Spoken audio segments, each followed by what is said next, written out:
Hi, happy Tuesday. We're back with May Magic Calendar Mysteries Day 2. We just found out that the twins' mom wants to go see Hypno the Hypnotist, and we're going to see what happens in Chapter 2, The World's Greatest Hypnotist. This is so exciting, Bradley and Brian's mother said. Thank you, boys, for taking me. But Mom, Bradley said, you always told us hypnotists were all phonies. His mother pointed to a giant poster of Hippo, in front of the high school. Hypo isn't, she said. He's world famous. Come on, Brian said. Let's get some good seats. The high school auditorium was crowded and noisy. Bradley and Brian were joined by their best friends, Nate and Lucy. Josh went to sit with Lucy's cousin Dink and Nate's sister Ruth Rose. Mrs. Pinto, I love your bracelet, Lucy said. Thank you, sweetie, Mrs. Pinto said. Mr. Pinto gave it to me for Mother's Day. She wiggled her fingers, and Josh gave me this pink nail polish.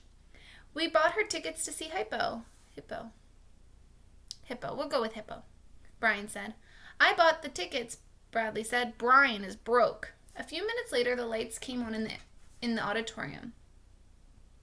Nope, the lights in the auditorium dimmed. The crowd became quiet. A round man with a bald head stepped in front of the curtain. He raised his arms and smiled. That's Mr. Creaky, the high school principal, Bradley's mother whispered. A lot of people clapped. Someone yelled, Hi, Mr. C, gonna get hypnotized? A boy hurried onto the stage and handed Mr. Creaky a microphone. Good evening, all, Mr. Creaky bellowed into the mic. His voice made a loud, screeching noise all over the auditorium. Mr. Creaky held the mic further from his mouth. Sorry about that, he said. No, I won't be hypnotized tonight, but some of you will. Now, without further delay, it's my pleasure to introduce, Hippo. Hippo, the world's greatest hypnotist. Mr. Creaky hurried off the stage. Just as the curtain behind him opened, the lights went out. The audience was staring at a completely black stage. I can't see anything, Nate whispered. This is spooky. Suddenly, a spotlight flashed on, making a circle on the stage.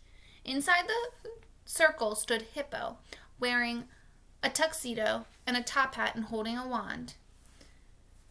A black mustache covered his upper lip. He bowed, and the audience began clapping and cheering. Then the rest of the stage was lit. Hippo was standing between a sofa and a tall booth. The booth was painted bright red and with a gold curtain across its front.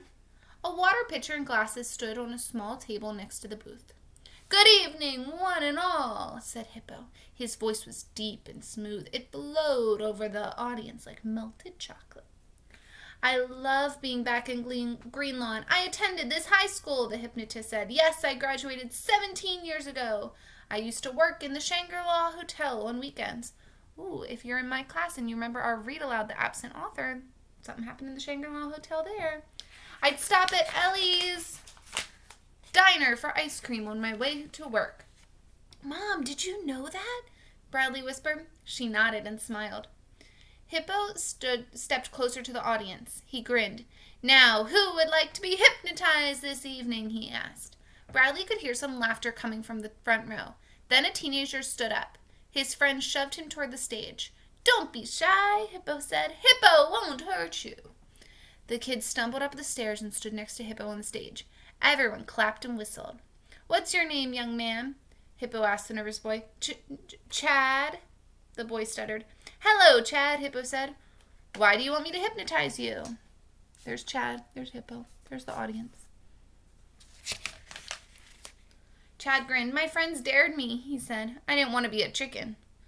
Hippo stared at Chad, then he turned to the audience. Shall I turn Chad into a chicken? He asked. Make him cluck and eat bugs? No, someone yelled. Make him disappear. Everyone laughed. Chad held up his hands. Can you make me stop biting my nails? He asked. Goodness, Chad, Hippo said. Don't your parents feed you? You've chewed those nails entirely off your fingers. Bad Chad, one of his buddies yelled.